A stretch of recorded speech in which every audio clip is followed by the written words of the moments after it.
Green Nobel prize 2026 की विजेता महिलाएं और उनसे जुड़ा एक बड़ा सवाल। दुनिया के 6 अलग-अलग हिस्से, 6 महिलाएं, लेकिन एक बात सब में समान। हर साल गोल्डमैन एनवायरमेंटल फाउंडेशन दुनिया के अलग-अलग क्षेत्रों से उन लोगों को सम्मानित करता है जो ज़मीन पर रहकर पर्यावरण बचाने के लिए वास्तविक संघर्ष करते हैं। इसी सम्मान को गोल्डमैन एनवायरमेंटल प्राइज़ कहा जाता है, जिसे लोग अक्सर ग्रीन नोबेल प्राइज़ भी कहते हैं। 2026 में इतिहास में पहली बार इस पुरस्कार के सभी 6 विजेता, इनमें से कोई भी बहुत बड़ी नेता नहीं थी, कोई अरबपति नहीं थी, किसी के पास सत्ता नहीं थी, किसी के पीछे कोई बहुत बड़ा संगठन नहीं था। बस एक चीज़ थी, उन्होंने अपने आसपास कुछ ऐसा देखा जिसे बाकी लोग सामान्य मान चुके थे, लेकिन उन्हें वह स्वीकार नहीं था। इन महिलाओं ने क्या किया? नाइजीरिया में रोरो तांसी ने चमगादड़ की एक ऐसी प्रजाति को फिर से खोजा जो पिछले 45 साल से दिखाई नहीं दी थी, लेकिन सिर्फ 2 हफ्ते बाद उन्होंने देखा कि जंगल में लगी आग उस प्रजाति के पूरे रहने के स्थान को ख़त्म कर सकती है। अब यहाँ ज़्यादातर लोग क्या करते हैं? सरकार देख लेगी, हम क्या कर सकते हैं? ऐसा तो होता रहता है, लेकिन उन्होंने ऐसा नहीं किया। उन्होंने 16 गांव के लोगों को साथ जोड़ा, एक पूरा सामुदायिक सिस्टम बनाया, 50 प्रशिक्षित वन रक्षक, मौसम की निगरानी के लिए स्टेशन, गाँव में रोज़ आग की चेतावनी सुनाने वाले लोग। परिणाम क्या हुआ? 2022 से अब तक 74 आग की घटनाओं को नियंत्रित किया गया। अर्थात 2022 से अब तक 74 आग की घटनाओं को नियंत्रित किया जा चुका है। लगभग 27,000 लोगों की आजीविका बची। दक्षिण कोरिया में बोरिम किम। 2018 में दक्षिण कोरिया में बहुत भयानक गर्मी पड़ी। बोरिम किम ने देखा कि एक गरीब महिला अपने छोटे से घर में गर्मी की वजह से मर गई। उस दिन उन्हें समझ आया कि जलवायु परिवर्तन बराबर चोट नहीं पहुंचाता। अमीर एसी चला सकता है, गरीब नहीं। उन्होंने युवाओं के साथ मिलकर एशिया की पहली क्लाइमेट कॉन्स्टिट्यूशनल कंप्लेंट दायर की, मतलब सरकार के खिलाफ कानूनी लड़ाई की। आपके क्लाइमेट टारगेट्स इतने कमज़ोर हैं कि ये नागरिकों के अधिकारों का उल्लंघन करते हैं। 2024 में कोर्ट ने उनके पक्ष में फैसला दिया। अब इस फैसले से अरबों टन कार्बन इमिशन रुक सकता है। यूनाइटेड किंगडम में सारा फिंच ने एक तेल ड्रिलिंग प्रोजेक्ट के खिलाफ लड़ाई शुरू की। 1-2 महीने नहीं, 10 साल से ज़्यादा। 2 बार आवेदन खारिज, कोर्ट ऑफ अपील में हार। ज़्यादातर लोग यहाँ रुक जाते हैं, बहुत हो गया, अब कुछ हो नहीं सकता, लेकिन उन्होंने नहीं छोड़ा।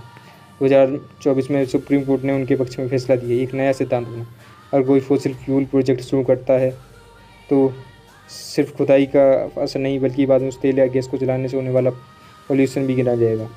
इस फैसले के बाद यूके में कई बड़े प्रोजेक्ट रुक गए। पापुआ न्यू गिनी में थियोनीला रोका मेटपॉप। थियोनीला का बचपन शरणार्थी शिविर में बीता। कारण एक कॉपर माइन जिसने गृह युद्ध को जन्म दिया। वह खदान दशकों तक 1,50,000 मीट्रिक टन कचरा नदियों में डालती रही।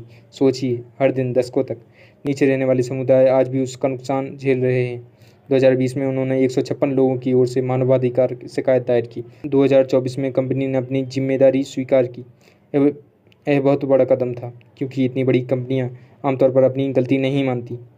अलास्का में अलेना अकाक हर्ली अलास्का में एक बहुत बड़ी खदान बनने वाली थी, इतनी बड़ी कि उसे उत्तर अमेरिका के इतिहास की सबसे विशाल ओपन पिट माइंस में गिना जाता है। इससे 160 किलोमीटर लंबे सैल्मन स्ट्रीम्स खत्म हो सकते थे, मतलब सिर्फ पानी नहीं, पूरी इकोसिस्टम खत्म हो सकती थी। अलेना ने इंडिजीनियस कम्युनिटीज़ को साथ जोड़ा, लंबा संघर्ष किया। आखिरकार ईपीए ने अपने दुर्लभ वीटो पावर का इस्तेमाल करके इस प्रोजेक्ट को हमेशा के लिए रोक दिया।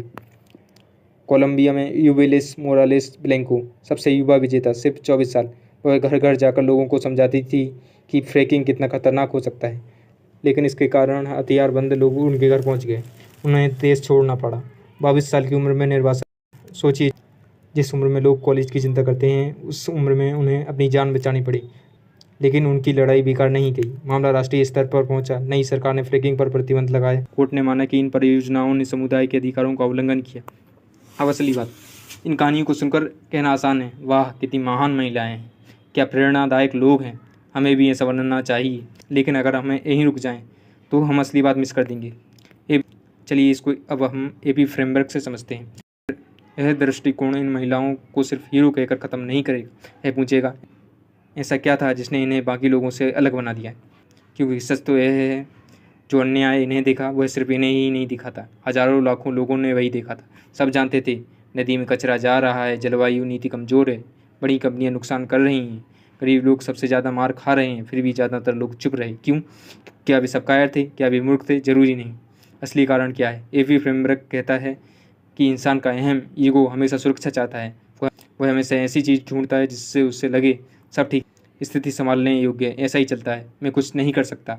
ये बातें सिर्फ बहाने नहीं हैं, ये साइकोलॉजिकल कंफर्ट है, क्योंकि अगर हम सच को पूरी तरह देख लें तो हमें बदलना पड़ेगा, और बदलना आसान नहीं है। सच देखने का मतलब होता है अपनी सुविधा छोड़ना, अपनी शांति छोड़ना, अपने डर का सामना करना। इसलिए ज़्यादातर लोग सच देखकर भी उसे नॉर्मल मान लेते हैं।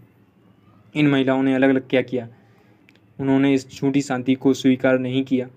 किसी ने एक दुर्लभ प्रजाति को खत्म होते देखा, किसी ने एक महिला को गर्मी से मरते देखा, किसी ने तेल से प्रदूषित पानी को देखा, और एक बार जब उन्होंने सच को सच की तरह देख लिया तो वापस सामान्य नहीं हो सकी। लेकिन सिर्फ देखना काफ़ी नहीं, बहुत लोग अन्याय देखते हैं फिर भी कुछ नहीं करते। तो फ़र्क कहाँ है? फ़र्क है संकल्प में। ध्यान रहे, यह जीतने का संकल्प नहीं था, क्योंकि शुरुआत में इनमें से किसी के पास जीतने की गारंटी नहीं थी। संकल्प सिर्फ इतना था, चाहे जीतूं या हारूं, इस झूठ के सामने खड़ा होना है। यही असली करेज है। अहम पतला होने का मतलब, लोग सोचते हैं अहम कम करना मतलब मेडिटेशन करना, रिट्रेट हो जाना, स्पिरिचुअल बातें करना, लेकिन व्यवहार में इसका मतलब है जब ज़रूरी काम सामने हो तब अपने डर, सुविधा, रिकॉग्निशन की इच्छा को एक तरफ रख देना।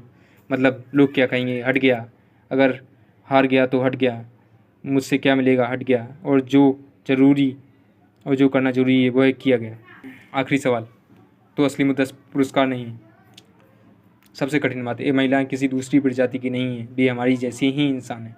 फ़र्क सिर्फ इतना है, जो सच उन्होंने देखा उससे खुद को बदलने दिया। ज़्यादातर लोग क्या करते हैं, सच देखकर खुद को बचाते हैं। ये क्या करती हैं, सच देखकर खुद को बदलती हैं। आखिरी सवाल, तो असली मुद्दा पुरस्कार नहीं है। असली सवाल यह है, आपने अपनी ज़िंदगी में ऐसा क्या देखा जिसे आप जानते हैं कि गलत है, लेकिन फिर भी आपने तय कर लिया कि उसी के साथ जीना है, क्योंकि शायद बदलाव दुनिया से पहले वहीं शुरू होता है।